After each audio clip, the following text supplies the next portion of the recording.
When you go to bed, you want to go to sleep, stay asleep, and then wake up in the morning refreshed and ready to face the day.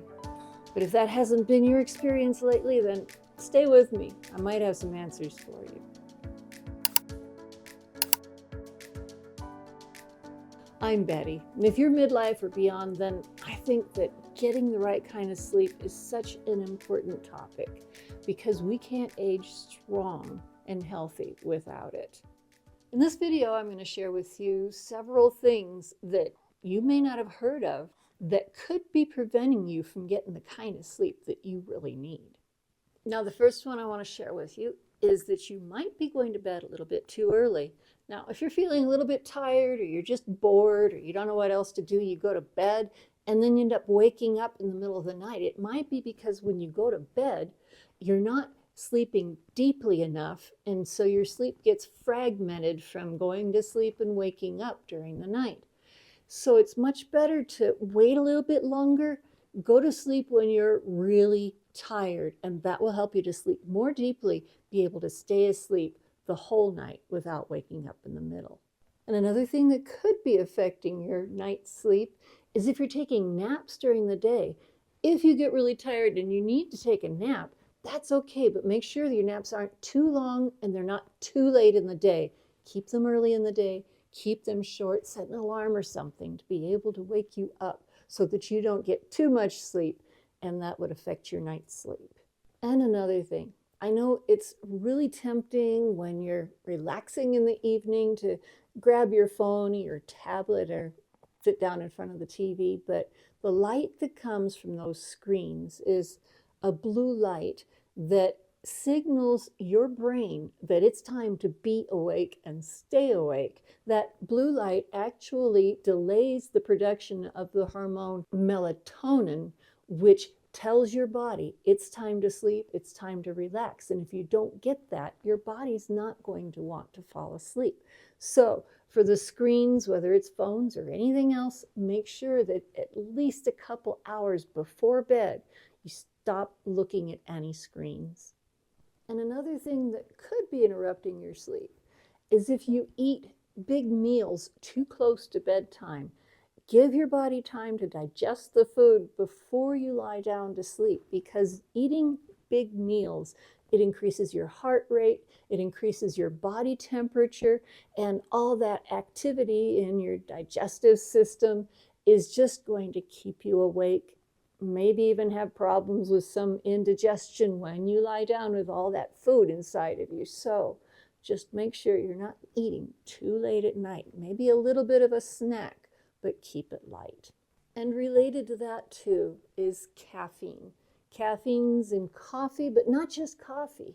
Even tea and some sodas and chocolate can have caffeine in them that can disrupt your sleep. And if you want to drink those things or eat those things that contain caffeine early in the day, but make sure that you have enough time after that for it to be processed out of your body so that you can sleep without that caffeine being an interference for your sleep.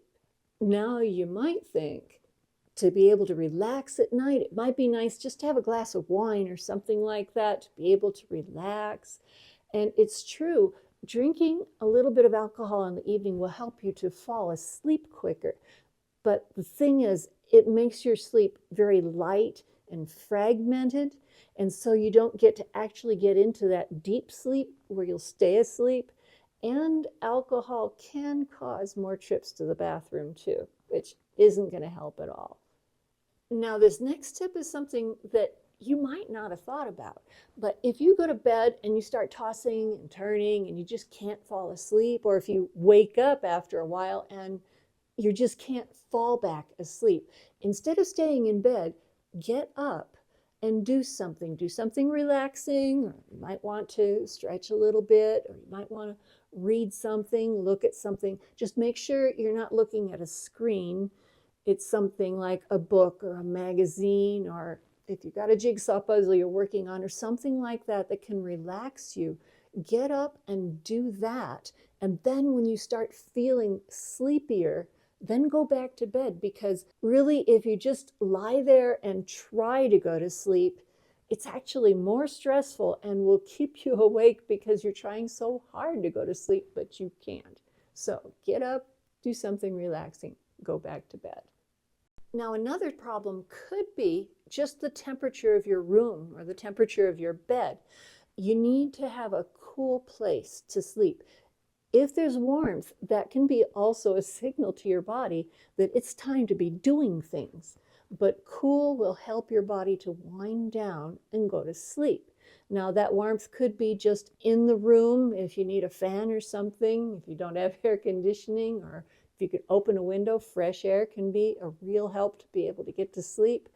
But if you've got like an electric blanket and you want it nice and toasty and warm and comfy, well, it might be a little bit too warm if that's keeping you awake. So a nice cool environment will help you to sleep more deeply and stay asleep. And in the same way as that, if there's too much light in the room, that is going to be a signal to your body that it's time to be awake, not time to sleep. Now, that doesn't mean just having the lights completely on, but if the lights are turned off, but there's still light coming from another source, if there's light coming in from your window, from outside, from street lights or something, then that can be a problem that'll keep you awake. So if you notice that there's a little bit of light, whether it's a night light or something coming in through the cracks around your door, make sure that your room is completely dark to be able to get deep sleep and stay asleep. If you need to, you could get curtains or a shade for your window that blocks the light. But whatever you need to do, make sure that your room is completely dark if you want to go to sleep and stay asleep. Now, another thing that can make it hard to get the kind of sleep that you need is if your sleep schedule is not consistent. Our bodies love rhythm. They love repetition. They love having something that they can expect. And in that way, if you're always having a different schedule of going to bed, getting up, your body gets confused and it can't settle into one schedule to go to sleep, stay asleep, and wake up refreshed. So make sure that you try to get a schedule and a routine to where you're going to bed at a specific time, waking up at a specific time, and that'll help you to get a rhythm that will keep you sleeping more deeply.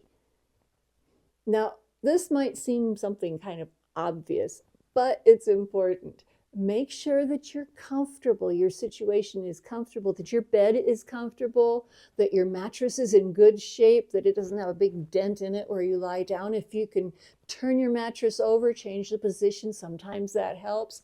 Make sure you have the right kind of a pillow, not something that's too high or too low, but something that gives your head just the support that it needs.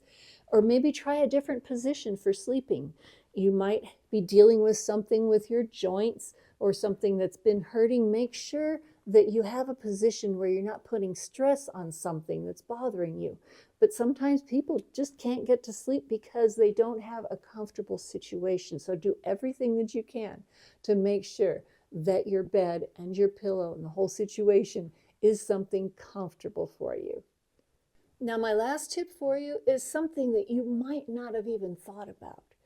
But in order to get a better night's sleep, when you wake up in the morning, make sure you see daylight, not just electric light, not just in your house, but get up and somehow go outside, open the window, but see daylight. There's something about that daylight that triggers your brain into knowing that you're finished sleeping and you can get up and face your day, and that will actually make it easier for you to go to sleep the next night. So get that daylight, and even if you can during the day, get plenty of daylight so that your brain can learn when it's time to be up and when it's time to go to bed.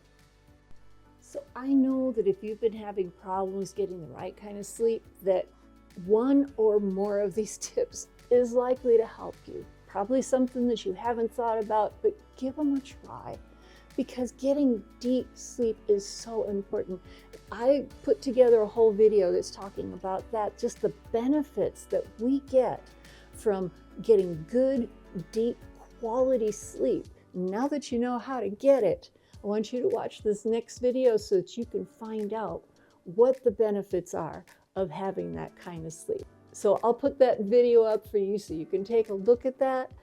Thanks for watching this video, and I'll catch you in the next one.